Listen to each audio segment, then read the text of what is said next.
सभी भैया बहनों को हरिओम। आज हम पाठ 1 सौरमंडल में पृथ्वी का अध्ययन कर रहे थे। आज हम क्षुद्र ग्रह, उल्कापिंड व आकाशगंगा क्या होती हैं इसके बारे में हम इसकी जानकारी प्राप्त करेंगे। सबसे पहले क्षुद्र ग्रह। कौन से ग्रह हैं? क्षुद्र ग्रह। क्षुद्र ग्रह कहते किसे हैं? तारों, ग्रहों एवं उपग्रहों के अतिरिक्त असंख्य छोटे पिंड भी सूर्य की चारों ओर चक्कर लगाते हैं। इन पिंडों को क्षुद्र ग्रह कहते हैं। ये क्षुद्र ग्रह होते हैं ना, जो मंगल ग्रह और बृहस्पति ग्रह की कक्षा के बीच में पाए जाते हैं।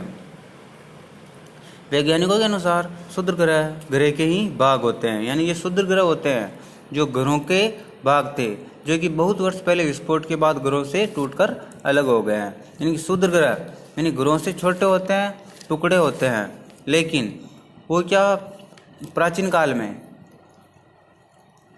विस्फोट के कारण ग्रहों से टुकड़े छिटककर अलग हो गए और उन्हें क्षुद्र ग्रह के नाम से जाने जाते हैं। ये क्षुद्र ग्रह मंगल और बृहस्पति ग्रह के बीच में पाए जाते हैं।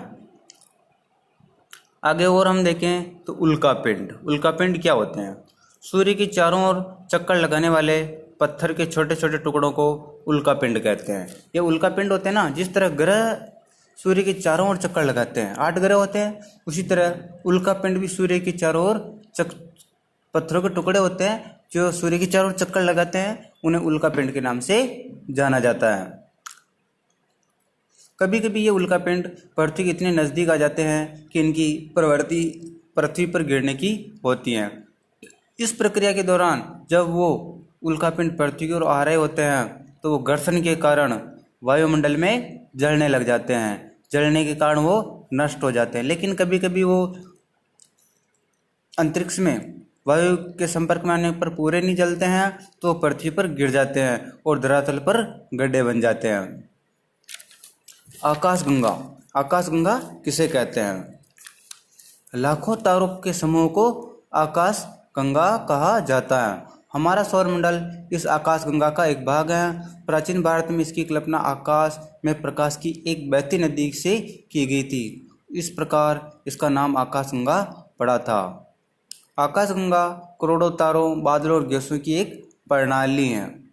इस प्रकार हम कह सकते हैं कि लाखों, हजारों, करोड़ों तारों के समूह को आकाशगंगा कहा जाता है।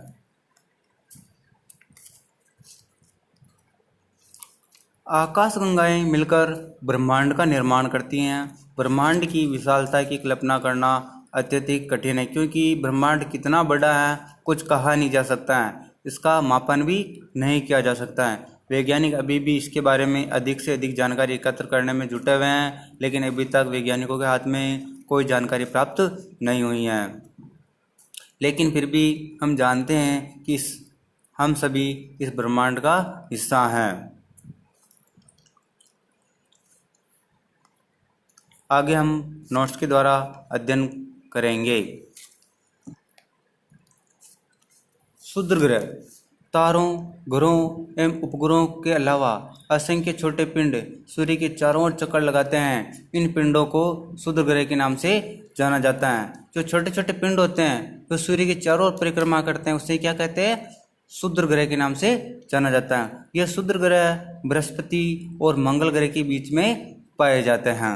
यह ग्रहों के भाग होते हैं जो विस्फोट के कारण ग्रहों से टूटकर अलग हो गए हैं। इन्हें क्षुद्र ग्रह कहते हैं। आगे हम देखते हैं उल्कापिंड। सूर्य की चारों ओर चक्कर लगाने वाले पत्थरों के टुकड़ों को उल्कापिंड कहा जाता है।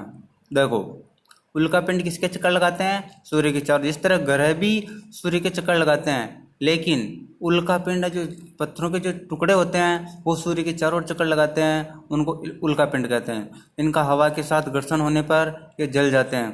कभी कभी उल्कापिंड पृथ्वी की ओर गिरते हैं, जिसके कारण वायु के संपर्क में आने पर वो जल जाते हैं। कुछ उल्कापिंड पूरी तरह नहीं जल पाते हैं, तो वो पृथ्वी पर गिरते हैं और बड़े बड़े गड्ढे बन जाते हैं। आगे हम देखते हैं आकाशगंगा।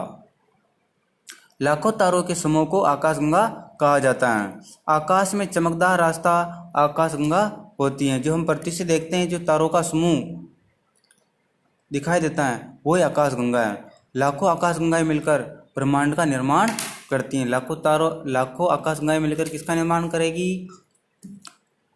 ब्रह्मांड का। आज का होमवर्क है या गृह कार्य है। प्रश्न नंबर 1, उल्कापिंड किसे कहते हैं? प्रश्न नंबर 2, आकाशगंगा किसे कहते हैं? सभी भैया बहनों को इन दोनों प्रश्नों के उत्तर कॉपी में लिखने हैं तथा नोट्स को भी कॉपी में लिखना है। हरिओम।